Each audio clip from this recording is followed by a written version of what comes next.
Oke, bismillahirrahmanirrahim. Halo guys, assalamualaikum warahmatullahi wabarakatuh. Jumpa lagi bersama kami di Manola Channel. Apa kabar semuanya? Semoga sehat selalu, panjang umur, dan diberikan rezeki yang banyak sampai 7 turunan. Amin ya rabbal alamin. Dan seperti biasa kami berikan informasi terbaru seputar dunia perpolitikan yang semakin hari semakin memanas. Dan terima kasih banyak bagi yang telah mengklik video ini. Semoga kalian semuanya masuk surga. Amin ya rabbal alamin. Guys, wow, gempar. Kasus korupsi Febri Ardiansyah semakin memanas. Kantor Kejagung sampai diserbu ribuan massa mendesak Kejagung untuk penjarakan Febri dan diproses hukum secara transparan. Sebab hingga hari ini, walaupun status Febri telah ditetapkannya sebagai tersangka oleh Kejagung, namun keberadaan Febri tidak diketahui dan diduga tidak dipenjara. Ribuan massa auto emosi dan hampir membakar gedung Kejagung. Wow, luar biasa ya. Dan bahkan nama Menhan Syafri Samsudin diduga ikut terlibat menghalang-halangi proses hukum Febri. Sampai Kapolri Sigit terancam dicopot. Wah, gila ini ya. Kapolri sampai terancam dicopot nih gara-gara Menhan. Sementara itu, usai pernyataannya yang merendahkan profesi wartawan setelah menjadi kuasa hukum Febri, Hotman Paris langsung diamuk massa. Akun medsosnya diboikot massal dan kantornya hampir ludes dibakar massa. Wah, gila ya. Nepalkan aja pejabat korup itu, ya nggak? Bikin repot massa aja ya, bikin susah rakyat dia, ya nggak? Bikin rugi negara gitu loh, ya nggak? Oke, tak perlu lama lagi videonya. Ini dia.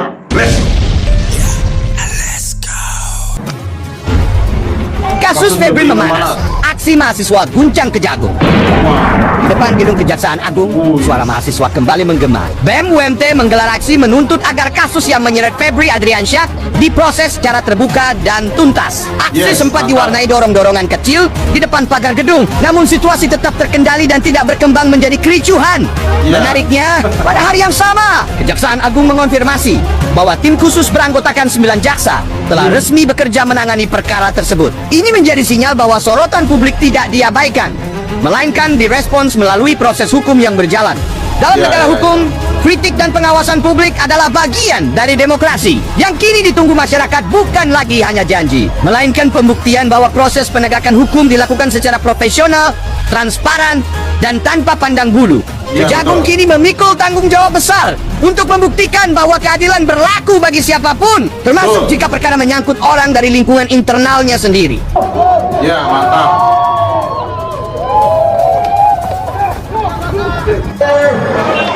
Aksi demo mahasiswa di depan gedung Kejagung aksi demonstrasi di depan gedung Kejaksaan Agung RI Rabu 22 Juli 2026 berlangsung ricuh. Ribuan mahasiswa dari berbagai aliansi turun ke jalan menuntut pengusutan dugaan korupsi mantan Jaksa Agung Muda Pidana Khusus Febri Ardiansyah serta mendesak DPR segera mengesahkan RUU perampasan aset.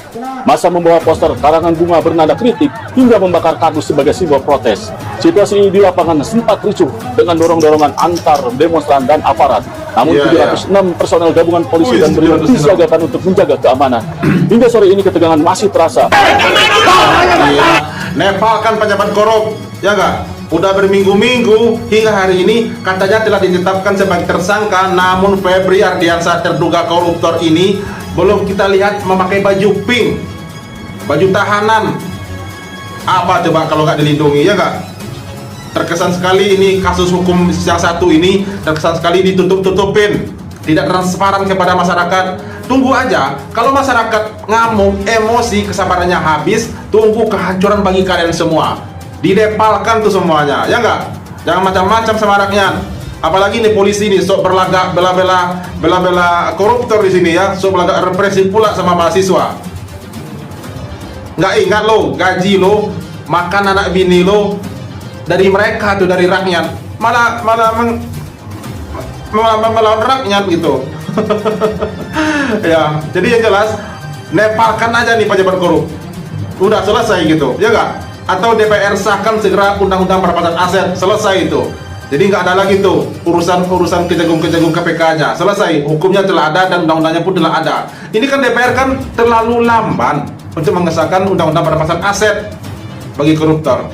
Makanya koruptor hingga hari ini merajalela dan hukum pun dipermainkan seperti ini.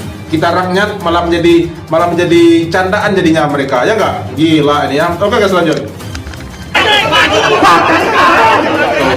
Lihat tuh.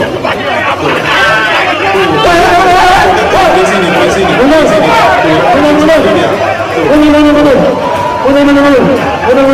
Mau berani agresif banget dia sama mahasiswa ya.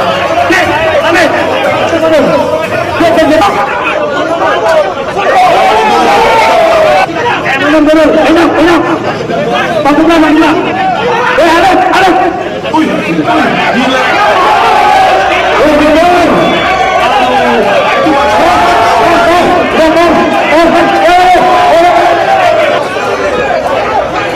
Gila.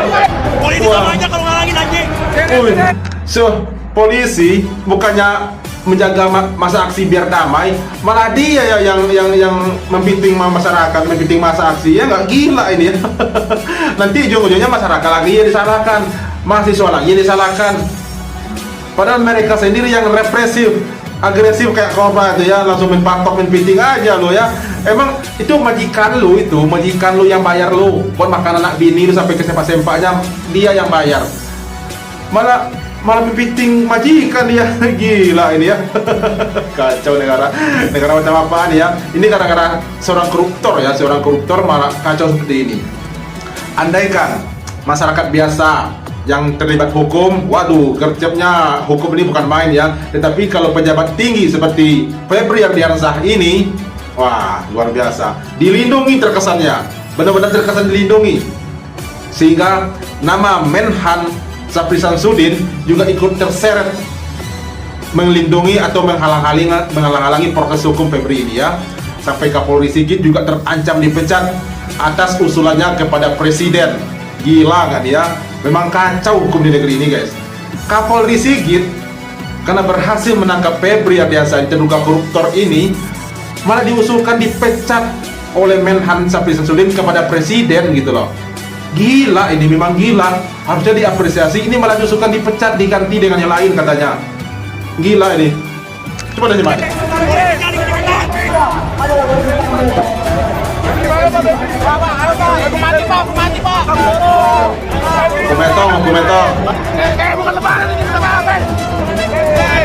Hukum bangki mana hukumnya ya.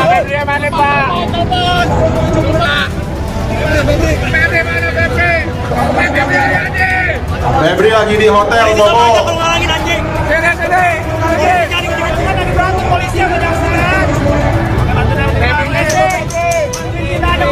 Koruptor dilindungin.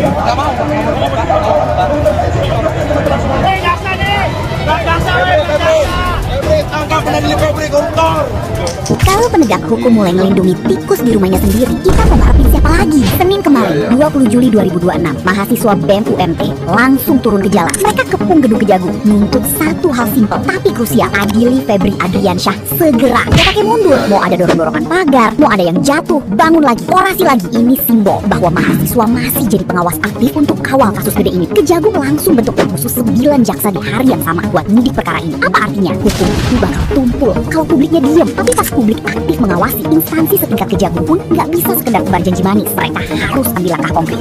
Nepalkan para pejabat korup.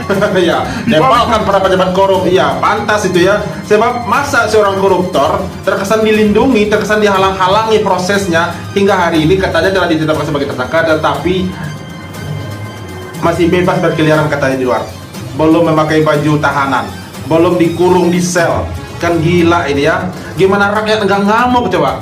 Ketika rakyat, masyarakat umum, masyarakat awam yang terlibat dengan hukum, nauzubillah ya, hukumannya cepat luar biasa. Tapi ketika pejabat tinggi apalagi dekat dengan penguasa, waduh, luar biasa. Yang jelas maling uang negara, emas 74 kilo, uang ratusan miliar, namun terkesan dihalang-halangi dan dilindungi coba. Gila, parah ini ya. Menhan loh ya, Menhan. Kok bisa seperti itu? Ini dia guys, coba disimak. Tidak hanya ex-Jampitsus Febri Ardiansyah, rakyat kembali disajikan atraksi muak drama lobi-lobi politik tingkat tinggi. Laporan Tempo dan desakan Forsiber membongkar indikasi manuver Menteri Pertahanan. Syafri Samsudin yang diduga nekat melobi presiden demi pasang badan mengintervensi kasus korupsi ini. Benar-benar tamparan keras bagi supremasi sipil. Kenapa pejabat berlatar militer di Kementerian Pertahanan malah si cawe-cawe urusi skandal korupsi sipil? Lebih gilanya lagi, dugaan kompromi ini sampai memunculkan wacana pengalihan kasus hingga isu pencopotan Kapolri. Hukum negara ini mau dijadikan barang dagangan yang bisa dinegosiasikan cuma demi menyelamatkan lingkaran sendiri. Enak betul. Rakyat kecil salah sedikit langsung dipenjara, tapi kalau pejabat yang berkuasa, hukum mendadak bisa dinegosiasikan. Apakah Presiden Prabowo akan membiarkan hukum mati di tangan lingkaran terdekatnya? Sapu bersih para pejabat bermasalah dari istana. Atau akui saja kalau keadilan di negeri ini cuma milik yang berkuasa. Nah, di situ Iya, Samsudin iya, menyampaikan iya. kepada presiden agar Febri tidak dijadikan tersangka oleh polisi. Lalu yang kedua, agar kasus ini dilimpahkan dari kepolisian ke kejaksaan. Iya. Nah, mendengar penjelasan sahabatnya presiden gitu kan, Sapri kan sahabatnya presiden. Kemudian Prabowo itu menghubungi Kapolri yang tidak hadir dalam pertemuan itu. Di sana Prabowo menyampaikan atau bertanya kepada Sigit, Kapolri, benar nggak Polri itu akan menetapkan Febri sebagai tersangka dalam perkara ini? Sigit menjawab, tidak Pak, tidak, Febri tidak akan ditetapkan sebagai tersangka seperti itu. Dan presiden juga menyampaikan, jangan, nggak boleh supaya tidak gaduh gitu kan. Makanya di hari Jumat itu, kalau teman-teman bisa lihat di pemberitaan atau segala macam, kan di Jumat ada agenda tuh rilis di Polda Metro Jaya akan menetapkan perkembangan kasus soal penggeledahan. Sampai malam itu ternyata Polda Metro Jaya hanya menampilkan barang bukti berupa uang dan emas serta duduk perkaranya tanpa menetapkan satu tersangka. Barulah kemudian di hari Sabtunya Polda Metro Jaya mengumumkan Febri dan Don Rito sebagai tersangka di perkara ini. Ada rencana untuk mengevaluasi Jadi presiden Kapolri dan melarang di dalam pertemuan itu. Ide itu muncul bagaimana sih? Ide Ya. evaluasi ya, Ya. terhadap kinerja Sigit itu tiba-tiba muncul gitu. Ya, awalnya memang presiden menyorot Kapolri atau Polri lah ya, institusi kepolisian yang tidak melaporkan, lagi-lagi tidak melaporkan ya penggeledahan di Rabu itu kepada presiden. Nah, ini jadi satu concernnya presiden. Karena dianggap tidak melaporkan dan lain sebagainya, ini dinilai sebagai bentuk pembangkangan Oleh Menhan Sapri Samsudin ya. oleh Menhan dan juga oleh presiden waktu di Oh. malam itu ya. Dan disitulah Kan di kemudian undang-undang usulan untuk ada itu. Kapolri. Usulannya dari mana? Dari Menhan Sapri Samsudin. Iya. Oh gila, presiden aja ikut melarang penahanan terhadap Febri, mentersangkakan terhadap Febri. Namun Polda Metro Jaya besok paginya langsung mengumumkan 2 orang nama di situ ya, nama Don Rito dan juga nama Febri Ardiansyah sebagai terduga korupsi. Nah, presiden aja ikut melarang mentersangkakan Febri. Memang ya, kalau orang dekat penguasa, waduh, hukum ini mau bisa diperjualbelikan, bisa dinegosiasi. Karena uangnya di maling itu banyak guys, ratusan miliar dan emas berkilo-kilo, puluhan kilo, 74 kilogram emas murni. Semua membelanya, semua membantunya coba. Menhan presiden di sini, kacau. Namun Polda Metro Jaya besoknya langsung mengumumkan status tersangka Febri dan juga Don Rito. Tapi berdua ya, kita nggak tahu apa tujuan seperti itu. Namun rumah tempat penggeledahan tersebut adalah di rumahnya Febri Ardiansyah. Kacau ya. Kalau kayak gini hukum di negara kita ini guys, gimana mau berkembang, gimana mau maju coba, gimana rakyat ini sejahtera. Uang dimaling tiap hari oleh koruptor, rakyat dipaksa terus bayar pajak. Sementara koruptornya diperlakukan seperti ini gitu, dilindungi, difasilitasi gitu. Anjing memang. Kacau ya. Parah. Oke guys, lanjut. Wartawan Tempo lewat podcast Bocor Alus Politik membocorkan mantan Jampitsus Febri Ardiansyah diduga pernah mengajukan 2 permintaan dalam pertemuan tertutup yang dihadiri oleh Menteri Pertahanan Syafri Samsudin dan Jaksa Agung, yaitu supaya dirinya tidak dijadikan tersangka dan minta ada pihak yang mengakui serta emas 74 kg hasil penggeledahan polisi sebagai milik orang lain. Dan anehnya beberapa hari setelah bocoran itu keluar nih teman-teman, beneran muncul pengusaha bernama Don Rito yang lewat kuasa hukumnya mengaku sebagai pemilik emas dan uang ratusan miliar itu. Baru kok bisa? Kuasa hukumnya mengklaim rumah di Sentul itu dipinjam Don Rito sejak 2023 buat kantor yayasan dan emas serta uangnya sengaja dititipkan ke Febri. Padahal barang bukti sekitar 476 miliar itu dinyatakan asli semua. Emasnya dicek di Pegadaian, rupiahnya sama Bank Indonesia. Bahkan dolarnya diverifikasi langsung sama Secret Service Amerika. Sementara Febri sendiri mundur Sabtu dini hari dan sorenya langsung jadi tersangka. Jadi antara bocoran wartawan Tempo dan pengakuan pengusaha ini polanya kok persis sama. Don Rito, nama yang diduga menjadi bala bantuan Febri Ardiansyah dalam 3 kasus korupsi. Tapi siapa sebenarnya sosok ini? Don Rito merupakan pihak swasta yang ditetapkan sebagai tersangka bersama ex-Jampitsus Febri Ardiansyah dalam 3 perkara dugaan korupsi, yakni kasus PT Asabi, proyek Blast Furnace PT Krakatau Steel, dan Tata Niaga Batubara. Menurut Kejaksaan Agung, Don Rito diduga berperan membantu menyamarkan hasil tindak pidana melalui skema tindak pidana pencucian uang atau TPPU. Penyidik menduga aset dan aliran dana hasil korupsi dialihkan melalui berbagai transaksi agar sulit ditelusuri. Yang menarik, Don Rito bukan orang yang asing dengan hukum. Ia adalah advokat sekaligus konsultan hukum bergelar SH dan MH. Peran Don Rito jadi salah satu fokus penyidik, sebab dari sosok inilah penyidik berupaya mengurai dugaan aliran uang dan praktik pencucian uang yang disebut menghubungkan 3 perkara korupsi besar tersebut. Iya, berarti ini telah disetting semuanya ya oleh si mereka inilah ya, Febri Ardiansyah gitu loh ya. Dan maksud tadi Menhan itu juga telah disetting semuanya. Kan tadi bocor pembahasan para awak-awak media Tempo tadi ya. bahwa di situ ada presiden, ada Menhan di situ ya, yang tidak boleh mentersangkakan Febri gitu loh. Namun tetap disangkakan oleh Polda Metro Jaya bersama Don Rito. Nah, Don Rito ini siapa aja kita nggak tahu. Kenapa dia tiba-tiba datang menjadi tersangka? Tapi narasinya di sini menyampaikan bahwa pemilik uang dan emas tersebut adalah Don Rito yang dititipkan di rumah Febri. Ini kira-kira orang stres mana yang menitipkan uang sebanyak itu dan emas sebanyak itu di rumah orang lain, walaupun itu rumah temannya katanya. Pakai berangkas pula. Kecuali titip pakai tas, pakai koper, itu nggak apa-apa ya, wajar gitu. Ini dibikin berangkas di rumah orang lalu dititipkan di situ uang dan emasnya. Orang gila mana yang percaya coba? Jadi masyarakat ini selalu dibodoh-bodohin oleh hukum, oleh negara, oleh pemerintah, apalagi saat ini ya, gitu loh. Pantas saja salah satu anggota DPR ini bertindak tegas, ingin segera koruptor seperti Febri Ardiansyah ini dihukum metong katanya, karena ini menyangkut masyarakat banyak katanya. Coba disimak guys. Sesuatu yang sungguh sangat memalukan. Pelaku, tersangka, diadili yang seberat-beratnya. Kalau bisa dihukum mati. Karena apa?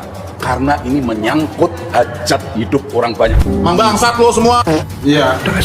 Hidup Jokowi! Aduh. Kantor Hotman Paris tiba-tiba didatangi massa. Penyebabnya bukan sidang, tapi keputusan Hotman membela ex-Jampitsus Febri Ardiansyah. Massa aktivis Connection menggelar demo di kantornya menuntut klarifikasi terkait pernyataan Hotman dan menyoroti gaya serta narasi hukum yang dianggap kontroversial. Nomor Dr. Hotman Paris. menyampaikan bahwa Hotman Paris harus menyampaikan klarifikasi di depan publik.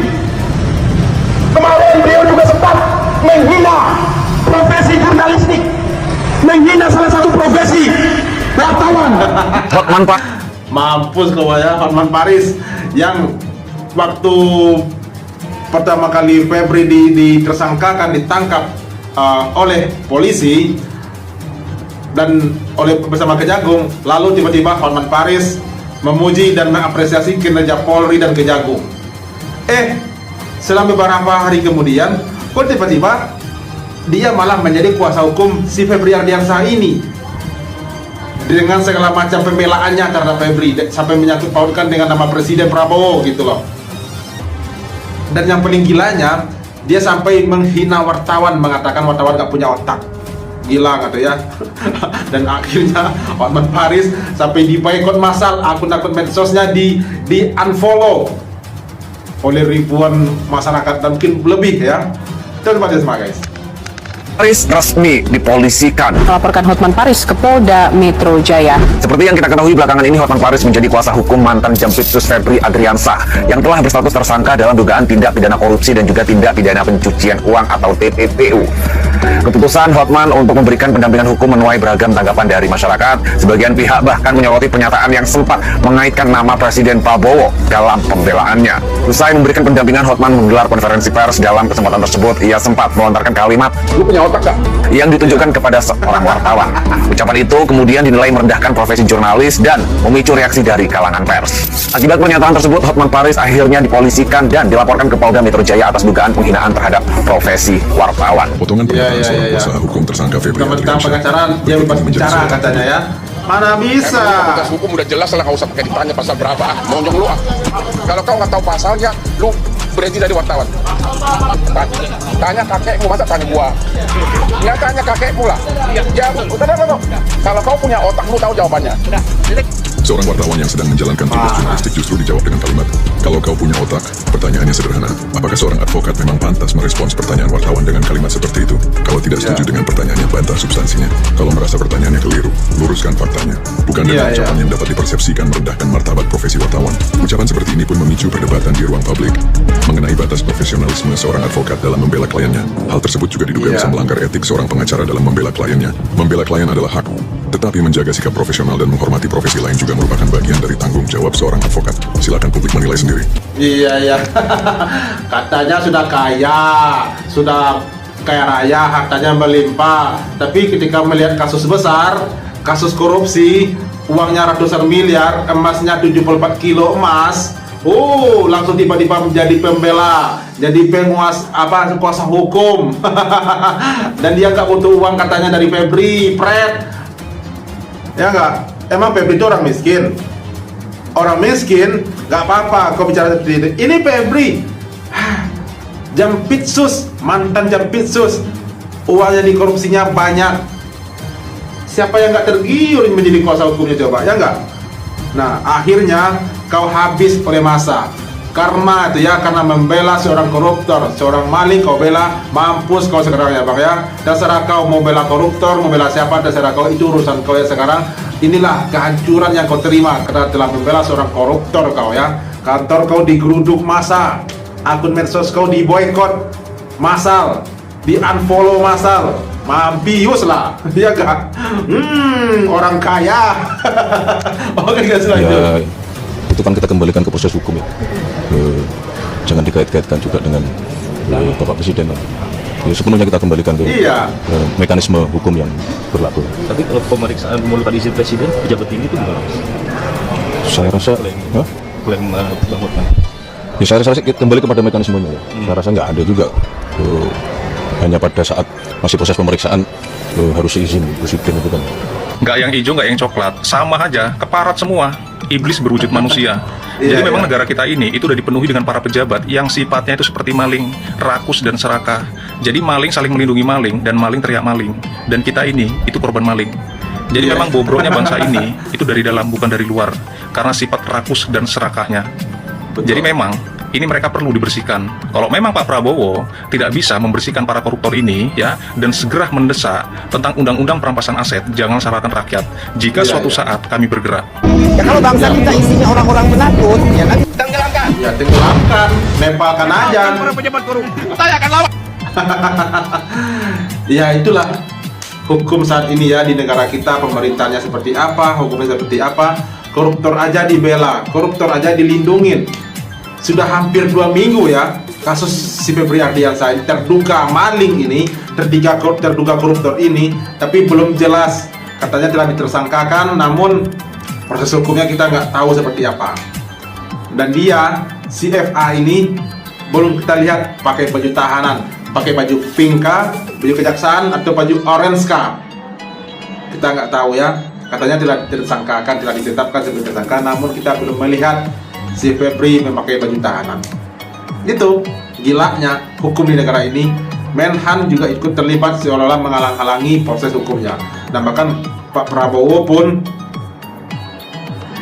kata awak media Tempo tadi, juga ikut kalau bisa jangan ditersangkakan katanya. Kacau gak tuh? Kalau maling itu ya maling yang diproses hukum, ya nggak? Jangan cuma rakyat aja yang diproses hukum. Pejabat pun kalau terbukti maling, terbukti melanggar hukum, ya diproses juga.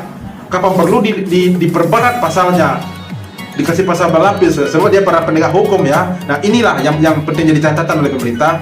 Apabila seorang penegak hukum melanggar hukum, harusnya dia dilipat gandakan hukumannya, karena dia seorang penegak hukum gitu. Ini malah dilindung-lindungin guys, aduh kacau ya. Maunya selalu hidup di negara ini, tapi gimana, kita cinta negara gitu ya, tapi pemerintahnya kayak tai yang ini, ya enggak?